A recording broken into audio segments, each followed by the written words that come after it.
Baseball and football. It is a commonly disputed argument over which is truly America's pastime. Is it a game that has really lasted the test of time in baseball, or is it a game of more recent light in a game of football? Now, we're here to discuss this, and you'll find out why. See, we're going to start with football. Um, see, the NFL has been growing, and now you have people like rookies like RG3 who is bringing in millions more people into the light of the NFL, and you have people that are icons of the sport now, like the Manning brothers, um, Aaron Rodgers, Clay Matthews, Arian Foster, Matt Ryan, and guys that are just putting up ridiculous numbers week after week and making spectacular plays, and you can't take that away from them. But you also have to look at the other side of the NFL. The NFL also does not punish their players properly when it comes down to it. They are merely letting them off with offenses such as substance abuse. When their players are caught with performance-enhancing drugs like Sean Merriman was, he was suspended for merely a quarter of the season, which is four weeks, and there was no further punishment for him. And to go along with that, you have different dynamics of the game, like the clock and the time of the game. The game itself is 60 minutes, but it takes 3 to 4 hours to complete a game. Why is that? It's because they use unnecessary time breaks. I understand you have commercial breaks, that's one thing, but you also have things like the 2-minute warning, and you have things like reviewing all scoring plays, stuff like that, that is easily changed to make the game play go a little quicker. Now, to go along with this, you also have football to be one of the more expensive sports to attend. How is that really appealing to the public when you have a very, very high majority of the people, I would say probably roughly 80% of the people sitting at home and watching because they are not capable of getting tickets for the game. But baseball is different. Baseball has been the longest lasting professional sport in the United States of America. And according to PBS.org, they say that in 1839, Abner Doubleday created the sport of baseball. And 6 years later, they had official rules for the sport. Now, the pace of play may be a little bit slower for baseball. That's very true. But baseball is a game that is very, very strategic. Not saying football does not have any strategy behind it, but baseball, you're looking at how people are positioned and how different things work together. And baseball is not just a sport, it's a bonding time.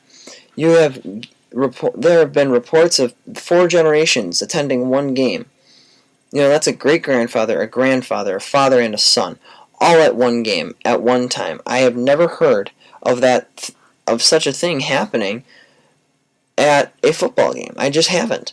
And now, also, from personal experience over this whole bonding issue, my great-grandfather served in World War II, which he was stationed in Rio de Janeiro in Brazil, and he played baseball there against the Brazilian people. Now, it might sound a little cliche saying, well, I've bonded with my family over baseball. No, everybody else does too. I'm not saying that. What I'm saying is that a very, very high majority of the people do bond over baseball. They're, tailgating. That's how people bond over baseball. I am almost certain everybody will tailgate at one point in your life. You're going, you'll be in college and you'll go to a Brewer game and you'll just hang out with your friends and sit back in the parking lot and throw a frisbee or a football or whatever, play catch in the parking lot. That's what you do. That's how you bond over the game. But there have also been the blemishes of the game, too, which make the game a little more interesting. You have things with steroid abuse, with guys like Alex Rodriguez, which caused a huge deal. They had people in uproars over this. I know it doesn't seem like a big deal at first, but he was called to testify in front of the Supreme Court. The Supreme Court was investigating this. Now, here's the deal with that. Now, it caused people to question the integrity of the game. I don't think the integrity of the game was questioned when Sean Merriman was caught with steroids in his system. It just didn't happen. You had other guys that were big faces of the game too at that time, like Roger Clemens, Barry Bonds, Sammy Sosa, and Mark McGwire. All four of those guys were also convicted of using performance-enhancing drugs. And it's as simple as, well, they did it, and now they were punished very, very, very severely for this. Now, at this point also, the game was at its best it's ever been. You had guys that were just completely insane athletes, running around. You had guys like Bo Jackson making ridiculous catches running up walls. But you also had guys like Mark McGwire, Sammy Sosa, Barry Bonds. Those guys were hitting home runs left and right like it was nobody's business, and the pitchers couldn't even stop them. But here's the thing. According to Ted Williams, who played for the Red Sox in 1941, and he was the last man to hit over 400 in a season since that year, he said that, "I think without question the single hardest thing to do in sports is to hit a baseball." Why? Because there's a lot going against you. But also, you have to look at this. America has appealed to the game. How? Through media. The media has been a huge play in how the game has developed.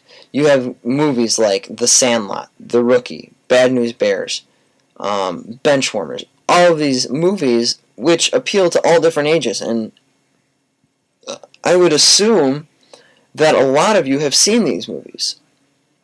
But also, they appealed to our grandparents and great-grandparents because in the 50s and 60s, they were Major League Baseball stars like Joe DiMaggio were on TV shows. They would make guest appearance stars.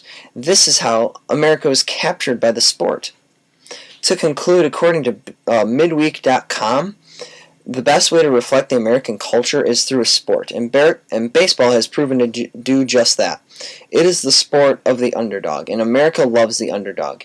You look at the Revolutionary War, America was the underdog. We beat Britain. You look at every march, huge underdog situation. You have upsets happening left and right, and that's why America loves the game.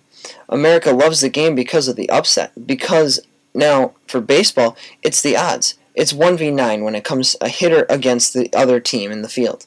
Now, and it's 1v2 when it's a hitter against the pitcher and the catcher. And it's just how America loves the fact that the little guy can win. And this is how baseball has become America's pastime.